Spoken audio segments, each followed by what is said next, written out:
No, I loved what I saw. I loved what I saw. The second Jason Pryor makes the first shot of the season. Stop for a second. Your boy had a chubby. Stop for a second, Nikki, because this. You can't move forward until we address this. I asked you about your experience. It was great. And your brain, like what came from your brain I'm just happy Nick watched. To your mouth. You talked about the technical difficulties of the broadcast. That was the first thing but that was the only negative. Nikki, why did you lead with the negative?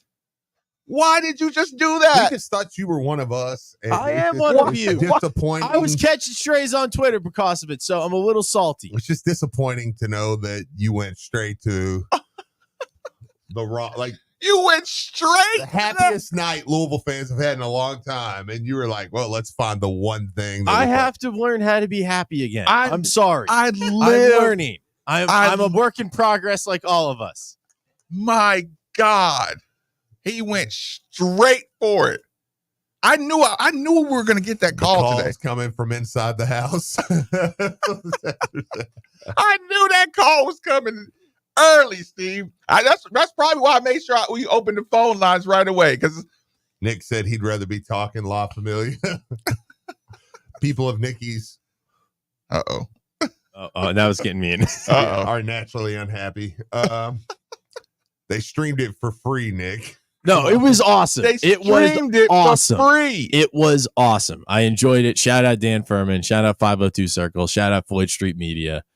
Shout out Terrence Oglesby and Rob Doster for being down there. They interviewed Jeff Brom during the game. They had previews of upcoming programming and commercial and sponsorship. And shout out Robert Alexander Group. Yes, they've done stuff with KFOV too. They're good, not good. They're great people. Okay, over there. That's great too. Thank you for that shout out. But seriously, I don't know. Look, Steve, I just picked at Nikki right. Yeah, and now I'm gonna do this just to get Nikki off the line of fire. We need a moderator. That chat. I didn't even see the chat. I didn't know that was a thing. Steve, I had to close the window. Steve, it got a little. Was it bad? Steve, I told they need a Lauren. I told yes. And Nikki is not like us. They need a Lauren for sure. Steve, I don't care. I get on you. Yeah. When you get irritated off the chat, I admonish you. I wag my finger at you for getting irritated, like truly irritated. Steve, what's the number one note on my notepad? Great job, Kentucky. Why would I put that as my first note? I have no idea. Big fan of the TBT team. I don't know. Did I miss something? Marcus doesn't bow to the troller. Okay. They irritated on the chat. Piss out of me. And I just what were they saying on the chat? Steve, it was just, I mean, what could they possibly I know, Steve. I know. Like 2 days removed from watching them walk their children into the Freedom Hall. Like, I don't listen. I'm not listen, you know what it is, Steve? Who are these kids? You know what it is, Steve? It's the 100 positive things. Yeah. And then the 1 or 2 catch your eye. Okay. That was the level of you could tell.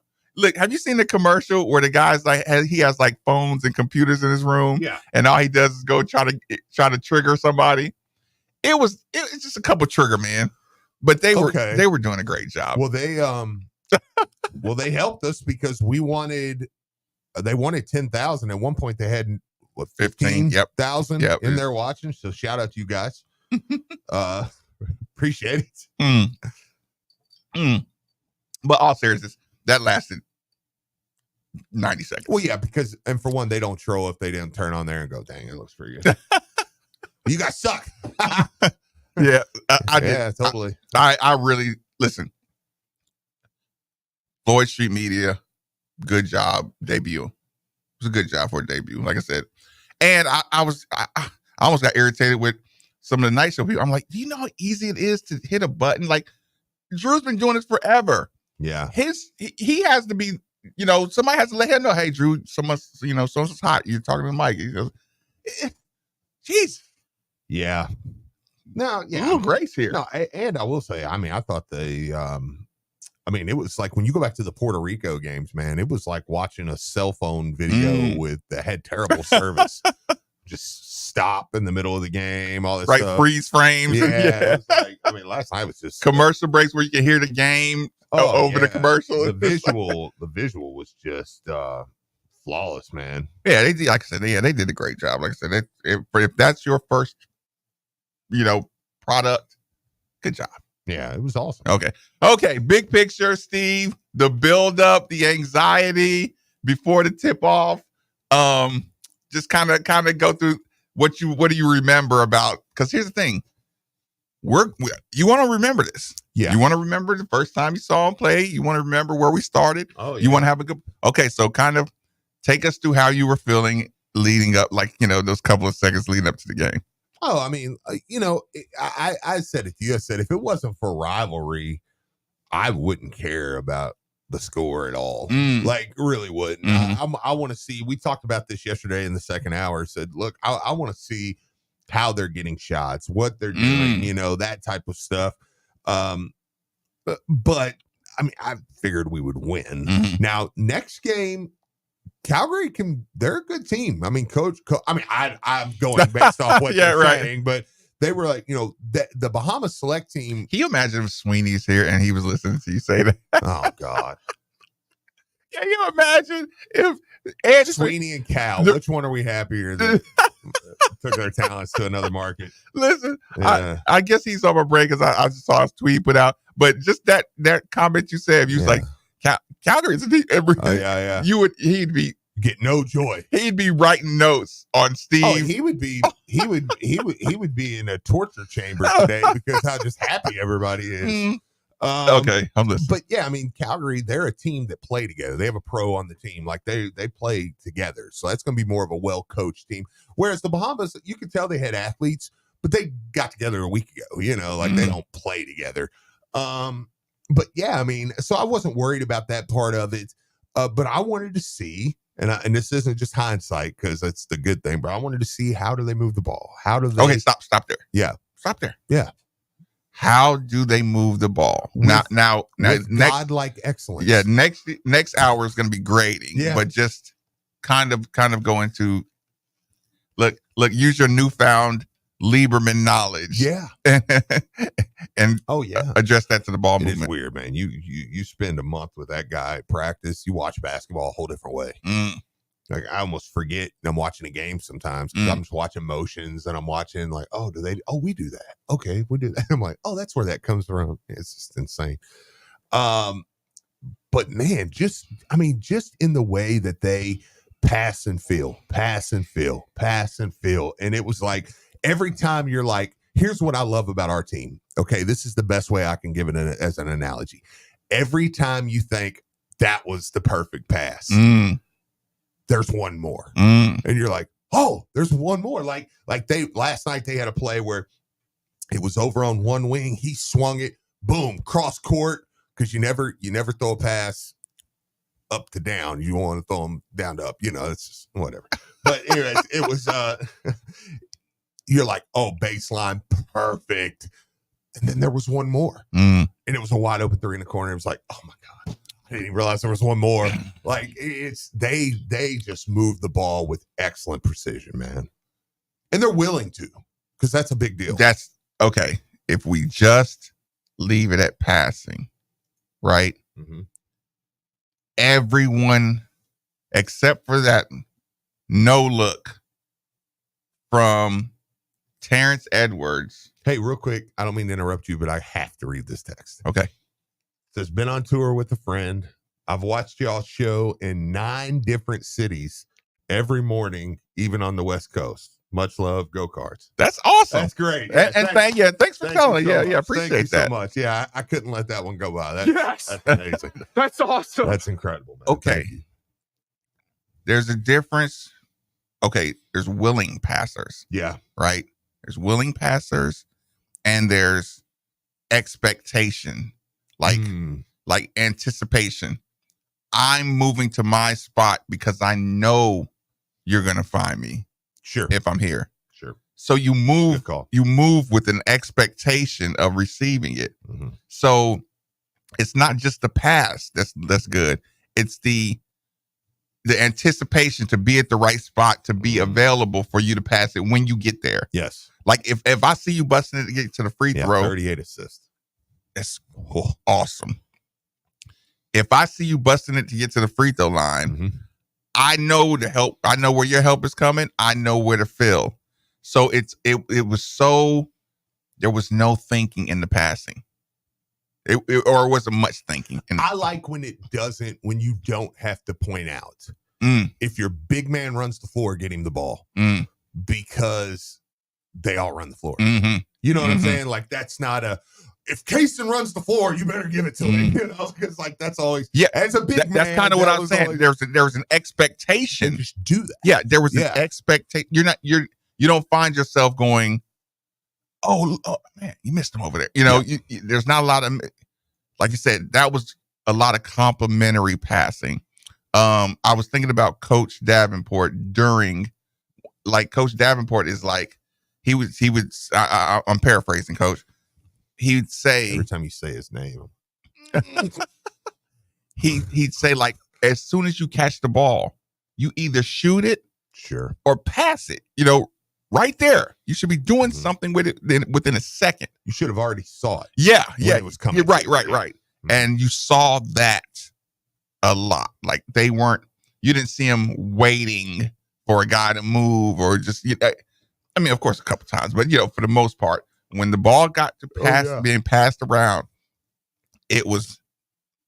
Oh, we talk about it all the time in practice. I mean, if a ball comes to you and you dribble 3 or 4 times, you had no plan. Yeah, you had no plan. That's a good call. And here we go. So the passing, the expectation of the pass, like I said, it led to a lot of. Like I said, I enjoyed the turnovers. Also. Because even the turnovers was the right play. What about the? Oh, okay, yeah, like the Terrence Edwards. Yes, it's the right play. Yeah, no looker, smooth. By the way, we'll get to him in personal, and I'll probably repeat myself, but I have to say, I just loved as good as, and I'm not going to go down individual roads, but we'll read the box score. I'll go through the box score in the second hour with you when we do that. But I just loved him, and it felt like he was so smooth with everything, and even that pass, it was so smooth, and it ended up being a turnover, but it was like that was the perfect play, man. We'll take that 10 out of 10. With Edwards, the big picture. I expected Edwards to hit the ground running, not like a team player, like I want to show everybody I'm the man player. Yeah. I was extremely proud of Terrence Edwards Jr. not trying to be the man. He knows he's good. Oh, yeah. He knows or in his mind, he knows if I played here last year, listen, that Wisconsin tournament win, You won't fault him for having a chip on his shoulder. No. If he came here. And he was one of the first. Right. Yeah. You would not blame him for having. He was the first. Yeah, I was going to say. Not counting the Charleston guys. Right. Yeah. Yeah, you would not blame him, Steve, for coming here and saying, I want to show everybody that I'm the man. And just because I did it at JMU, I can do this anywhere. Yeah. I expected a little bit, like I said, I expected him to be a little greedy, to be honest. I expected the coach to expect him to be a little bit greedy. Sure. The fact that he's not, I'll give the coach credit for that. Yeah.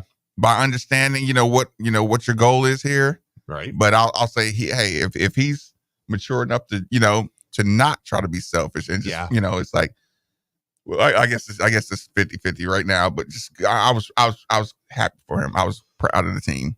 I was too. For that. I was too. But yeah, man, it was smooth looking basketball, man. We know what basketball looks like. Defensively.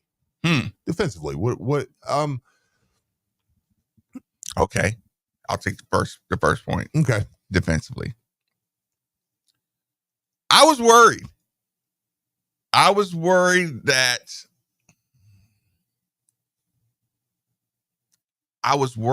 I couldn't, watching Charleston, watching, his previous games. I was worried that I couldn't tell what was being taught. It's funny, you're repeating exactly what I said yesterday in the second hour. Okay. That was exactly what I said. Okay. Said I watched Charleston and I trusted him because like everybody points to last year's defense, but he had some top 30 defenses too. Even going back to Winthrop, and I was kind of like, okay, but what's the identity? I don't know. So yeah, go ahead. I was just saying though, we were definitely on the same page there. Case in prior to watch how handsy he was right at the beginning, and it wasn't like his weight wasn't over his toes. So it wasn't, okay, if a guard gets a big man out here and you start waving your hands around, I'm going to draw foul. Sure. You're too close to me, yeah, to be this big and be out here. And if you're this big and you're out here damming me up, you're in the league. If you're being that active, you're probably scared. I'm trying. Right. Right. No, they had active hands. Yeah. And it's hard to wave your hands out in front of you and keep your balance unless your butt is really low, like your center, like for anybody for radio ears. If you squat down and put your hands all the way out in front of you, it's hard to stay in that balanced position and wave your hands. To see how active their hands were in good position, he teaches ball pressure. Agreed. I was worried. I was worried they didn't. Listen, when people turned their back and they went to trap, everybody knew their rotation. Did you see how they were just, a little surprise trap here and there, get the ball out of a guy's hands, quick rotation. I was like, okay, I was wondering what was. It's pressure without a press. And I like that. Yep. I was like, okay. That. So I'm like, oh, okay. You're not going to pack line it up. You're not going to just keep everybody in front of you. You're confident in your rotation and your help. Like I said, because here's the thing, Steve, you kind of wondered, like, okay, don't come here with the. I'm just trying to say this is nice. The every time you get a coach from a mid-major, you worry about some of their tactics. First thing you say is that ain't gonna work here. And he brought his whole staff. Staff, which I was like, okay, because after I at first you hear the hire and you're like, oh, I hate this, I don't want this, and then it's like, okay. All right, yeah, I come around to that. Like, okay, he's a good coach. But then my next thing was, but he can't bring a staff with him. Like the whole staff, maybe a couple. He brought the whole staff, top to bottom. And it makes you go, okay, well, it's better work. Last night, it felt like, no, this can work. You can take that system and beef up the players. And it can be a Power 5 team. Yeah. I was worried about any little inferiority complexes. Any, hey, we have to do it this way because when we played a big school, I just wanted to make sure I didn't see any fear in the transition. Like, no, you believe in your system. You believe your system works at the highest level. Yeah, and I saw it look like high level defense. So I did enjoy that. I tell you what, we're rolling along. Let me take a quick commercial break. 939 The Ville. Hey, Cards fans. Do you or a loved one suffer from gout? Gout is a very painful form of arthritis that can also lead to kidney and heart disease. I bet you didn't know there's now a Gout Center of Excellence right here in Louisville. They use the most up-to-date clinical guidelines and FDA-approved treatments to get you relief fast. If you have gout, be sure to call the Gout Center of Excellence at 502-719-2472 or visit them online at ralouisville.com. And be sure to tell them Marcus sent you. That duck is so fucking big. Steve Rummage here. In life, there are moments when the stakes are high and the decisions you make can forever change the outcome of your financial future. Buying or selling your home, that's one of those major league moments. Imagine this. If we're facing a major surgery, you wouldn't pick a cut rate surgeon or someone offering a 1% discount, right? So why gamble with a cheaper option when it comes to selling your home? Go with a pro, someone who's recently named one of Louisville's 40 under 40, and call Josh Jarbo. Josh and the team of agents at RE/MAX Empire understand the value of what's at play. They don't offer any gimmicks, and they definitely don't take shortcuts. They provide the full MVP treatment every step of the way. So when buying or selling your home, choose the team that goes the distance for you. At RE/MAX Empire, your goals paired with their strategy is a guaranteed recipe for success. I'm Steve Rummage, and I'm telling you, in real estate, don't settle for anything less than the best. Call Josh Jarbo at 502-216-7590 or check out his website at joshjarbo.remaxempireky.com. Josh Jarbo, principal broker owner, RE/MAX Empire at Motto Mortgage A to Z, NMLS number 2256125. Equal housing lender. Most people don't put much thought into the value of a reliable water or sewage pump until they have to. Well, I have a team that never stops thinking about it. Kentuckiana Pump Sales. With over 35 years of experience, Kentuckiana Pump Sales, a premier Ashland pump shop, includes sump, sewage, grinder pumps, and many more to service all residential, municipal, commercial, and industrial needs. Next time you think about pumps, think Kentuckiana Pump Sales, 3303 Industrial Parkway, Jeffersonville, Indiana, or visit KentuckianaPumps.com. ESPN Louisville and Union Restaurant and Game Yard have partnered up to get you ready for the college football season with the EA Sports College Football 25 Tournament. Sign up for the 32-team tournament on ESPNLouisville.com, and it'll be held August 9th from 12 to 6 o'clock. We'll be broadcasting live. The entry fee is $100 with over $4,000 in prizes. The final four finishes will get paid, and we'll have door prizes with bourbon, gift cards, and much more. It'll be brought to you by Alani Nu, Brown Forman, DraftKings, Union Restaurant and Game Yard, and ESPN Louisville. Sign up at ESPNLouisville.com. I'm Technical Sergeant Jose Lopez Castro, and I serve to travel the world. I'm Master Sergeant Lawrence Wigington. I serve to get a leg up and to give a hand. I'm Staff Sergeant Damon Weathers. I serve part-time so I can study for my degree. I'm Master Sergeant Alicia Williams. I serve to follow in my father's footsteps. I'm receiving up to 100% tuition assistance while serving in the state that I love. I serve as an airman in the Air National Guard. Serve with me at the Kentucky Air National Guard by visiting goang.com. Kentucky Air National Guard. Serve your way. Your home is your fortress, and your first line of defense is your roof. So if your roof is under attack by either Mother Nature or Father Time, you should be calling Citadel Roofing and Construction. Citadel Roofing and Construction is locally owned and operated, will provide free inspections, estimates, and of course they'll work with your insurance. Did I also mention their A+ rating with the Better Business Bureau? Let Citadel Roofing and Construction protect the roof that protects you by calling 502-219-7964 today. The 4th annual VIPS Pickleball Classic returns. Join us on August 16th through the 18th, 2024 at the Louisville Indoor Racket Club located at 8609 Westport Road in Louisville. Stop by the welcome party and open play on Friday, August 16th with live music, drinks, yard games, and demonstration of playing pickleball by young VIPS graduate. Saturday, August 17th, double segment. Sunday, August 18th, mixed doubles. The 3-day tournament benefits visually impaired preschool services. Learn more at vips.org.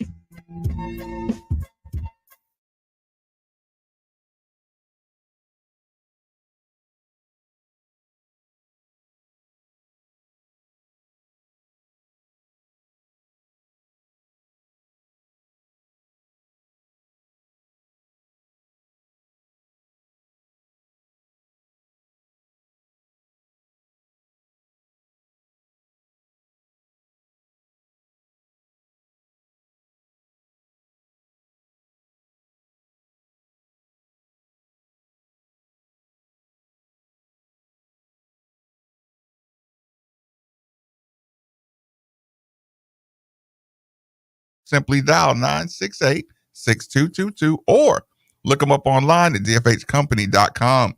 Make sure you look into the Mitsubishi Benny split, like the one we use here at the 93.9 studios for that hard to heat, hard to cool room in your home.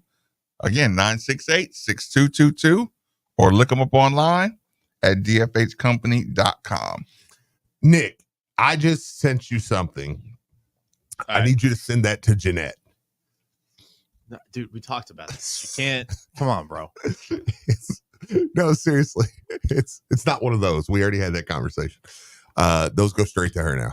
Thank you for not making me the middleman. Epic Universe is opening up, and they've been putting next year, but it looks like it's going to open up in the spring, early summer now. It's the new Universal Park. Mm-hmm. Well, they have a new Wizarding World that they've built in there, and today they released like the fly through, the concept of like everything, and it looks amazing. It's Harry Potter, Fantastic Beasts, Epic World, Epic Universe. Universal Studios is in Florida, in Orlando. Oh, yeah, Universal Studios Islands of Adventure. Well, Disney's kind of been getting a little lax on a fifth gate, which is what they call like a Project Fifth Gate. It's like a new park. Now, Disney is stepping it up since Epic Universe, because D23 is next month, and they're supposed to be announcing some really cool stuff that's going to be being put in. Nobody knows what you're talking about, but go ahead. Okay. Well, I beg to differ, sir. You need to do a Disney blog, bro. Yeah. I'm serious. Wait, don't you?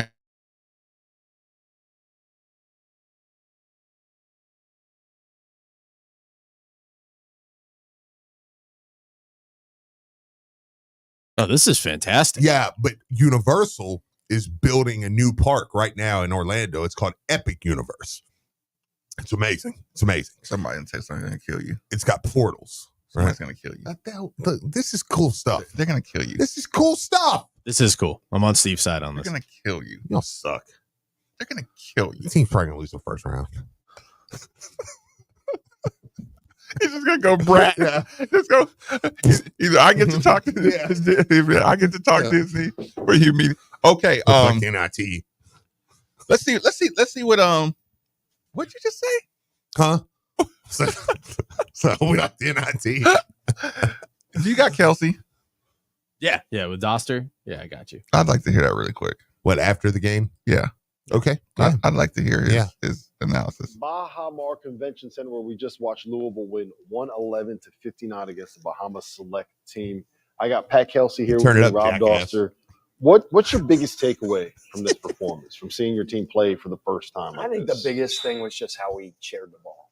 You know, in a game like that, when you get up by a lot, it's easy to kind of start playing new ball and try to get my stats and my points. And the guys just kept making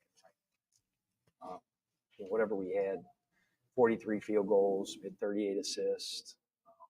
So that was the biggest takeaway for me, is that we just played together and connected. We saw Case and Pryor come out first. I believe it was the first 3 threes he made. First 2 possessions of the game was an open 3. Did you know that kind of shooting performance was coming out of him? Have you seen that in practice? No, he actually hasn't been shooting well. But he's a lights on guy. When the lights came on, he's usually at his best. I got to go give Rain Smith a hard time. He's one of the best shooters I ever coached. He might have more open looks than he'll have the rest of the season in this game. He's going to get mad at me for saying this, and he was like 2 for $1 million. But I'm going to tell you right now, that dude can shoot it in. I will tell you this. Terrence Oglesby, who was on the broadcast with us, was talking about how jealous he was that Rain Smith could go out there 2 for 12, and he's still out there firing the open threes. And you weren't complaining about that at all. You wanted him to shoot. Oh, my gosh. You kidding me? My life's on the line. I want that dude shooting a 3. I'll tell you that. Chucky Hepburn, his performance at the point, there's a calming influence when you have a veteran point guard like that in a setting like this. It helps. What do you take away from what you saw from him tonight, and how do you take that moving forward? He's a consummate point guard. I loved early on in the huddles, he was talking before I was talking. I just stepped back and go, you got it, man. It's your team. And he's so nasty of a defender. The kid number 2 had 53 points against a really good Division I team 4 days ago. Chucky takes that stuff personal. And from the jump ball, he just got after him. The kid went 0 for 8 from 3 and had 8 points. And a lot of guys had an opportunity to guard him, but Chucky took it personal. You see the ball move as well as it did tonight, zipping around the perimeter. A lot of players making the extra pass, making the open pass, making the right play. You got a group that's been together for what, 2 to 3 months? Yeah. Now, how hard was that to kind of get this into that team, or is this just who these guys are? We preach power of the unit every day. The old quote, it's amazing how much can be accomplished when nobody cares who gets the credit. That's what we preach every single day. It's a huge part of our culture. So it was great. Ball was pinging. Guys were giving up good shots for great shots. We were crashing the glass. Transition defense has to be a little bit better, but I was proud of how the guys played. It helps when you're basically your entire team is seniors, right? When you got all of these veterans, I think you have 2 underclassmen on your roster, and you got a 6-year senior out there. Yeah, or 6-year senior. Noah didn't play today. He's just nursing an ankle sprain, and find out more about James tomorrow with his wrist. But Kanai being the only freshman, and he doesn't like being called the only freshman, so he does everything in his power to kind of carry himself like an upperclassman, which I love. He's very mature. You tell him something once, he has it. He got out of the gate a little bit slow, but made a bunch of threes and played really, really well tonight. So you win by 52 points. You got to have some kind of talking points, coaching points, criticism, right? You can't go in there and just praise everything they did. What do you want to see in an improvement on Thursday? Yeah, I mean, we talked about winning the hesitations in this game because this team was such a good transition team. They leak out, right? They get cherry picked, they kick the ball ahead, and I thought our transition defense could have been a lot better. And then the big emphasis in there was the next thing, the response. Because I'm gonna tell you right now, a team we play on Thursday from Canada, they're good. They're old, they're veteran, top 8 scorers back. They would be 6th in the country in 3-point shooting if they played. I mean, they're a Division I team with a pro prospect at the point. A very, very good team. So, it's about turning the page, recovering tonight, coming to practice tomorrow, and preparing for a tough opponent on Tuesday. Well, Kelsey, it was a heck of a performance tonight. We hope to see it again on Thursday. Floyd Street Media's YouTube channel, that is the place to see it exclusively. Be one of the 15,000 people. They were watching it tonight. How about that? Great seeing you, man. I got to go hit the blackjack tables. I'm out. Go get it, man. See you. Good luck. What comes out of that, Steve? I mean, he's happy with his team. You can tell that, but and you kind of get the vibe of him, a little bit. It sounds like, as far as, because I'm trying to learn his post game mannerisms too. It's funny. It's funny. I was gonna almost pause and say, we're gonna find out how hyperbolic he talks. Because he's saying Calgary's a good team. Yeah. Now they just wipes. Then I'm gonna be like, oh, okay, coach. Yeah, they look terrible. Or are they good? Or even like, I'm curious, even in bad performances. Will we get to hear? Will he be more of a self-deprecating? Kind of like, we suck. My guys, they ain't get it done. Or is he going to be more? I don't know. I'm enjoying. He sounded like he was happy that he couldn't wait to get in there and criticize Rain. Well, he's going to find a million things because, we'll get into it in grading. I mean, but there's more. I mean, it was fun basketball, to be, but they were sloppy. There was a lot of mistakes last night too. There's plenty in there that he'll be able to point to and go, yeah, this was not going to cut it. It's July. It's good. That's the beautiful. It's July. It's the beautiful thing about these trips. It's July. Big picture. I agreed on transition defense, but I also like that because I'm glad we got people going to the offensive glass. Listen, there was a play I kind of talked about it last night. They kick it out. Corin Johnson is shooting a 3-pointer, I believe, right? And to see James Scott turn and start making moves to get the offensive rebound. Just turn around at the rim. Going to the rim and look, not just running into somebody's back, and allowing yourself to be boxed out. That's a big time pet peeve of mine. When you just go and just try to let yourself get boxed out and say, try it. No. These guys all crash the board. Rain Smith goes to the free throw line for the long rebound. Because here's the thing. That's a sign of selfishness that most people don't see. right? When the shot goes up, there's usually one guy might give a little kind of fake effort to go to rebound, and everybody almost starts jogging back when the shot goes up, right? Yes. It's because here's the thing.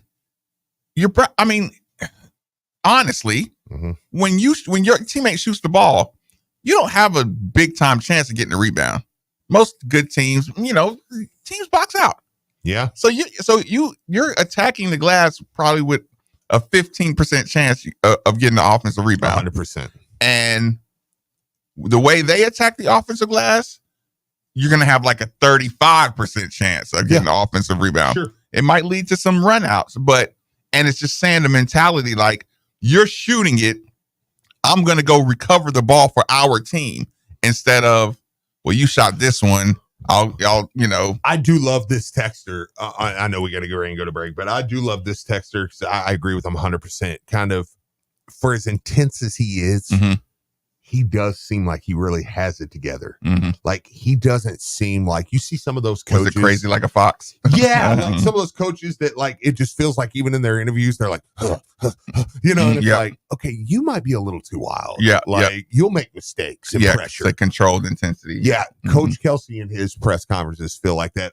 One thing that, hey, listen, I know everybody got a boost last night, but listen, if you still need a little extra help, like some of us, call my friends over Tri-State Men's Health. Listen, guys, man, it's getting into, like I said, we're getting into fall season. We're getting into a lot of